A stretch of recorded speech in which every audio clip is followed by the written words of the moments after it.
In this video, I'm going to show you how to cut in half in Tinkercad. Now, there's a few ways to do this. I'm going to show you one which I do think is the easiest. So first, you want to select the object or shape. Of course, you want to cut in half. I'm going to select this cone over here, and I'm going to put it over here and make it just a bit bigger, okay? Like this, for example. Then over here, you want to go to the top inside basic shapes, and you want to select any of these holes. Now, the best one for this is going to be the box, of course, but of course, we're going to make like a rectangle or whatever you want out of it, okay?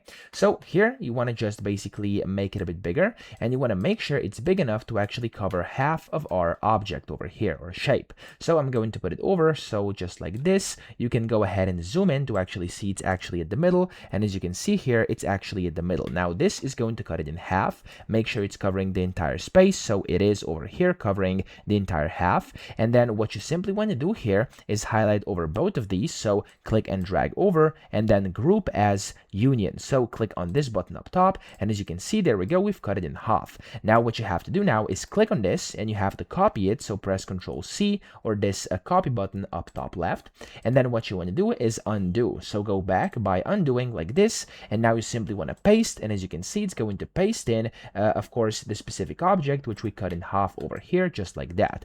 Now if you want the other half as well, what you can do here is simply reposition this to the other side as well. So in my case, this would be something like this. That's about the half. Everything is in here. There we go.